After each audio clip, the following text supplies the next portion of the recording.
নীল গভীর সমুদ্রের নিচে আছে এক রহস্যময় জগৎ, যেখানে আলো কম কিন্তু প্রাণে ভরপুর। অদ্ভুত সব সৃষ্টি ঘুরে বেড়ায় নিজের মতো।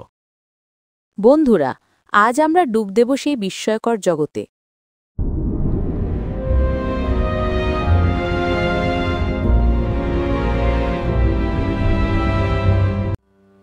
সমুদ্রের নিচে আলো, অন্ধকার আর চাপের উপর ভিত্তি করে তৈরি হয়েছে নানান স্তর। উপরে আলো থাকে, নিচে নামলে চারদিকে অন্ধকার। প্রতি স্তরে থাকে আলাদা প্রাণী আর আলাদা জীবনধারা। স্তরগুলোই সমুদ্রকে করে তুলেছে আরও রহস্যময়। প্রবাল প্রাচীর হল সমুদ্রের রঙিন রাজ্য। এখানে থাকে হাজারো ছোট বড় প্রাণী। রং, আলো আর নানান আকৃতির সমন্বয়ে তৈরি হয় অপূর্ব দৃশ্য।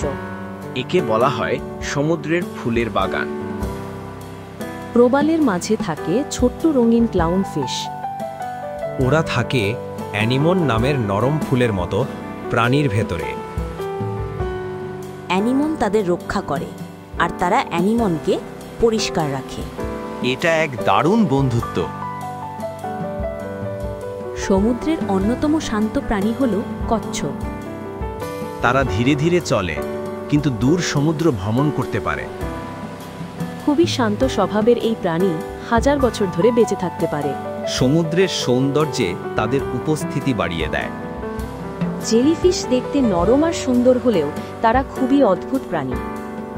তাদের শরীরে নেই হাড়, নেই মস্তিষ্ক, নেই রক্ত। রাতে তারা আলো ছড়ায় যেন সমুদ্রের তারার মতো। এরা ধীরে ধীরে ভেসে বেড়ায়।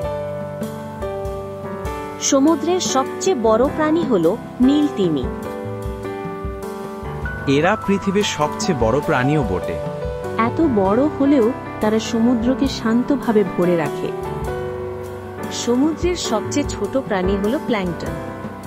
সূক্ষ্ম এই প্রাণীদের খালি চোখে দেখা যায় না, কিন্তু সমুদ্রের খাদ্য শৃঙ্খলে এদের গুরুত্ব অনেক। হাজার হাজার প্রাণী এদের খেয়ে বেঁচে থাকে। অক্টোপাস হল সমুদ্রের সবচেয়ে বুদ্ধিমান প্রাণীদের একটি। তারা রং পরিবর্তন করতে পারে, আকার বদলাতে পারে, প্রয়োজনে ছোট ছিদ্র দিয়ে বের হতেও পারে। এদের মাথায় থাকে দারুণ শক্তিশালী মস্তিষ্ক। স্টারফিশ দেখতে তারার মতো হলেও তারা জীবন্ত প্রাণী। ধীরে ধীরে তারা পাথরের ওপর দিয়ে হাঁটে। তাদের পা আবার গজাতে পারে যদি ভেঙে যায়। সমুদ্রের নীরব সৌন্দর্যের এক অনন্য অংশ তারা। সমুদ্রের এক বিস্ময়কর প্রাণী হল সি হর্স। এখানে মজার ব্যাপার হচ্ছে বাচ্চা জন্ম দেয় বাবা সি হর্স। তারা কোমলভাবে সাঁতার কাটে আর লেজ দিয়ে গাছ আঁকড়ে ধরে। দেখতেও একদম রূপকথার মতো। কাঁকড়া সবসময় পাশ দিয়ে চলে। তাদের শক্ত খোলস শরীরকে রক্ষা করে। তারা বালির নিচে গর্ত করে লুকিয়ে থাকতে পছন্দ করে। খাওয়ার সময় তারা দ্রুত চলাফেরা করে। হাঙর হল সমুদ্রের শক্তিশালী শিকারী। তারা দ্রুত সাঁতারে আর তীক্ষ্ণ দাঁত দিয়ে শিকার ধরে। তবে সব হাঙরই বিপজ্জনক নয়। অনেক হাঙর শান্তভাবে প্ল্যাঙ্কটন খেয়েও বাঁচে। হ্যামারহেড হাঙর দেখতে একদম হাতুড়ির মতো। তাদের চোখ দুদিকে থাকে, তাই চারপাশ দেখতে পারে। শিকার ধরতে এরা খুবই দক্ষ। এদের চেহারাই সমুদ্রকে করে ভৌতিক সুন্দর। মান্টারে দেখতে যেন সমুদ্রের উড়ন্ত ডানা। তারা খুবই নরম আর শান্ত স্বভাবের। শরীর নেড়ে যেন পানির মধ্যে উড়ে বেড়ায়। ওদের বলা হয় সমুদ্রের অ্যাঞ্জেল। সমুদ্রের সাপ পৃথিবীর অন্যতম বিষাক্ত প্রাণী।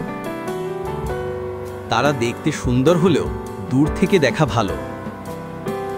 তাদের শরীর পানিতে ধীর গতিতে দুলে দুলে চলে। ইল মাছ দেখতে সাধারণ হলেও তারা বিদ্যুৎ তৈরি করতে পারে। বিপদ থেকে বাঁচতে অথবা শিকার ধরতে ব্যবহার করে এই শক্তি। অন্ধকার পানিতে এদের শরীর ঝলকে ওঠে। সমুদ্রের এক ভয়ঙ্কর বিস্ময়। সমুদ্রের গভীর অন্ধকারে থাকে ভয়ঙ্কর সব প্রাণী। এদের চোখ বড়, দাঁত তীক্ষ্ণ, আর অনেকের শরীরে আলো জ্বলে। কারণ সেখানে আলো নেই, তারা নিজেরাই আলো তৈরি করে। দেখতে অদ্ভুত হলেও তারা নিজের পরিবেশে টিকে থাকে। সমুদ্রের রহস্যময় প্রাণীদের মধ্যে জায়ান্ট স্কুইড অন্যতম। এদের লম্বা সুর আর বড় চোখ অন্ধকারে শিকার করে। মানুষ এদের খুব কমই দেখতে পারে। এরা গভীর সমুদ্রের আসল দানব। সি আর্চিন ছোট হলেও খুব কাঁটাযুক্ত প্রাণী। রঙিন এই প্রাণী পাথরের ফাঁকে থাকে। তাদের কাঁটা শত্রুকে দূরে রাখতে সাহায্য করে। তারা সমুদ্রের পরিষ্কার পরিচ্ছন্নতায় গুরুত্বপূর্ণ। তাপমাত্রা বেড়ে গেলে প্রবাল সাদা হয়ে যায়। একে বলে করাল ব্লিচিং। এতে অনেক প্রাণীর বাসা নষ্ট হয়ে যায়। সমুদ্র রক্ষায় আমাদের সবাইকে সচেতন হতে হবে। প্লাস্টিক সমুদ্রের প্রাণীদের জন্য বড় বিপদ। এটা তাদের খাবার ভেবে খেয়ে ফেলে।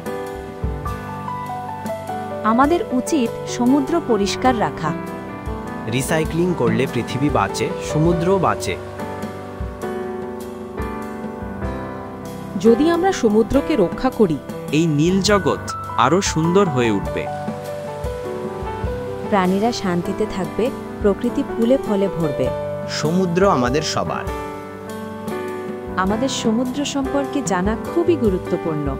এখানে রয়েছে হাজারো প্রাণী আর অজানা গল্প। এটা রক্ষা করা আমাদের দায়িত্ব। আজকের এই যাত্রা এখানেই শেষ।